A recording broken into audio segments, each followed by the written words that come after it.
हाँ, ये जो एक्सप्रेशंस है ना वामिका के पास, ये सेम मेरे एक्सप्रेशंस थे जब मैंने आज देखी पति पत्नी और वो दो दो दो गाने ही गाने हैं इस पिक्चर में। इतने गाने कि आपने पूरी जिंदगी में कोई ऐसे पिक्चर नहीं देखी होगी जिसमें इतने सारे गाने हो, और वो गाने भी उसमें से कुछ तो रीमेक्स है। अगर मैं बात करूँ गानों के बारे में तो भाई इधर से गाने, उधर से गाने, सामने से गाने, पीछे से गाने, ऊपर से गाने, नीचे से गाने, बीच में ही गाने, बीच में ही गाने हैं इस पिक्चर में।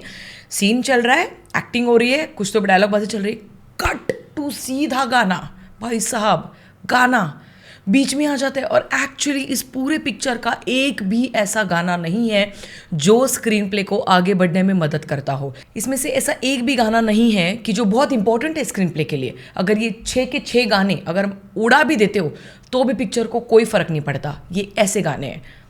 और यहीं पे बॉलीवुड की जो वो एक मुझे लगता है गंदी आदत है ना, हर चीज़ को बस जब कुछ नहीं सूझ रहा है वापस पुराने ज़माने में चले जाओ, नॉस्टैल्जिया बेटिंग पर फिल्म बना दो, शायद वो बिक जाएगी। पता है इस फिल्म को देखने के लिए कौन सी ऑडियंस आएगी? हाँ, वही वो अंकल जो हमेशा से जब किसी भी शादी ब्याह किसी के भी फंक्शन में चले जाते हैं तब बीवी के ऊपर वो जो जोक्स रहते हैं ना, व्हाट्सएप फॉरवर्ड्स, हस्बैंड वाइफ्स की जोक्स, उसको मार मार के ठा के लगा के हंसते रहते हैं।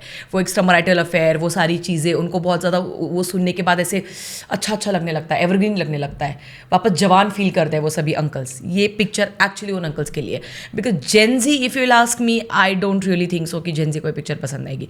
मिलेनियल्स जी नहीं।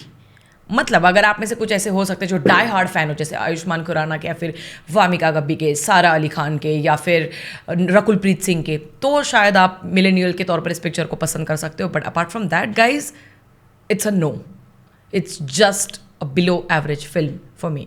देखो, मुदस्सर अजीज़ इन्होंने इस पिक्चर का निर्देशन संभाला है। जब मुझे पता चला तब मैंने कुछ पुरानी उनकी फिल्मोग्राफी देखी और कुछ खास तो है नहीं, तो इसलिए मेरे एक्सपेक्टेशंस बहुत ज़्यादा कम थे इस पिक्चर से। और क्योंकि मेरे एक्सपेक्टेशंस एक्चुअली बहुत ज़्यादा कम थे, मैं प्रिपेयर्ड खुद को करके गई थी कि गेट रेडी, मतलब दिमाग नहीं लेकर जाना है तो घर पे रख दे, इट्स ओके। मतलब बिना दिमाग के तो चली जा theatre and then you watch the film, just popcorn वाली टाइम पास वाली पिक्चर है ये।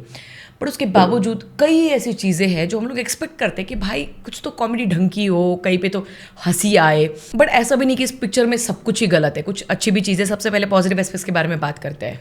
सबसे पहला पॉजिटिव पॉइंट, स्क्रीन प्ले जो है वो अच्छे तरीके से लिखने की कोशिश की है। कन्फ्यूजन्स पैदा करने में कामयाब जरूर होते हैं। मतलब कुछ कन्फ्यूजन्स डेफिनेटली फोर्सफुली है, बट वो एक्चुअली कन्फ्यूजन्स के तौर पर हम सब लोग फील करते हैं एज अ व्यूअर के तौर पर, तो वो एक बड़ी बात है, अच्छी बात है। इस पूरे पिक्चर में बाकी किसी एक्टर की एक्टिंग मुझे पसंद नहीं आई, मात्र 2 एक्टर्स, विजय राज और गजराज तिवारी। मतलब विजय राज के बारे में अगर मैं बात करूं तो इस बंदे का कोई हाथ नहीं पकड़ सकता। इस पिक्चर में यही एक ऐसा पात्र है जो हमें, जो 2-3 जगह पे मुझे पूरी पिक्चर में जो हंसी आई है वो मात्र इनकी वजह से और गजराज तिवारी इनकी वजह से। बाकी के एक्टर्स के बारे में नेगेटिव में बात जरूर करेंगे। अगला पॉजिटिव पॉइंट है, अगर आप बहुत अरसे से कुछ ऐसी सीरियस टाइप के बहुत सारे कंटेंट एक्सप्लोर करके थक चुके हो और अगर आपको बस नॉर्मल जिस दिमाग को रिलैक्स करना है या फिर कुछ अगर आपको कुछ ज़्यादा दिमाग नहीं लगाना है, ऐसे कोई पिक्चर देखनी है पॉपकॉर्न वाली, तो आप डेफिनेटली इस फिल्म को जा सकते हो। अब बात करते हैं नेगेटिव एस्पेक्ट्स के बारे में। तो इस पिक्चर के जो राइटर है, मतलब इसने क्या सोचा कि एक लड़का और लड़की एक दूसरे से प्रेम करते हैं, शादी क्यों नहीं हो पा रही, बिकॉज जात पात का एंगल डाल देते हैं। और क्या ही है, मतलब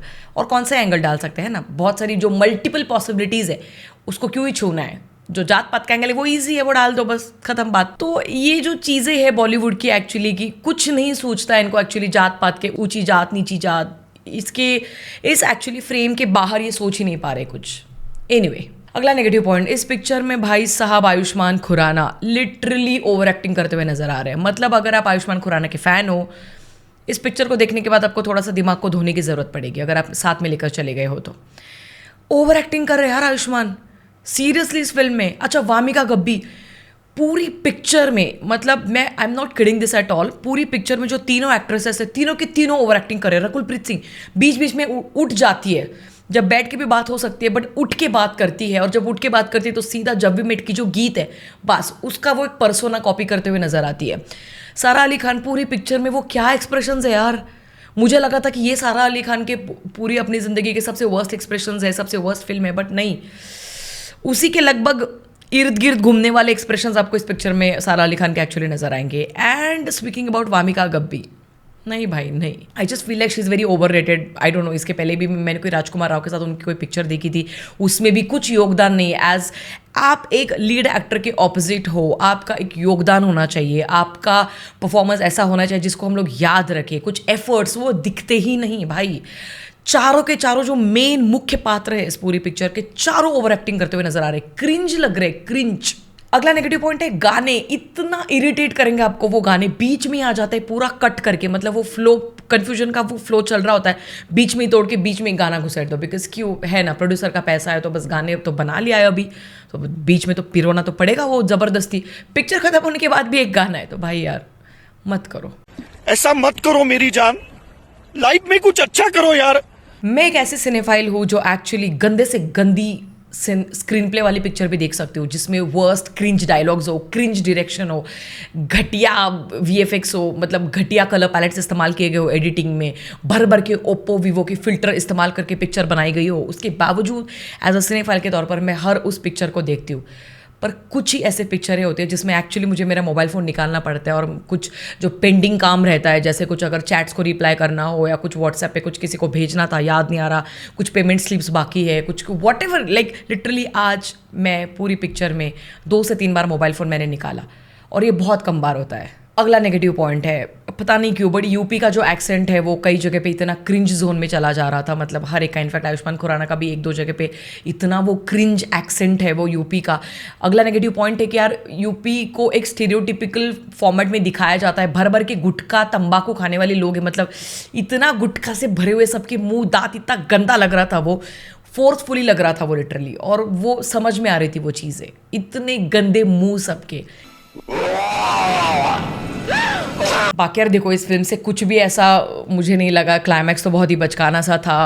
मैं जानती हूँ कि ये कॉमेडी टाइप की पिक्चर है, मैं जानती हूँ कि ये गोविंदा के वो जो ज़माना था, एक 1970, 80, 90 और फिर 2000 और उस वाले जोन में जो जितनी भी कॉमेडी की पिक्चरें बनी है बॉलीवुड में, तो उस वाले जोन में चली जाती है।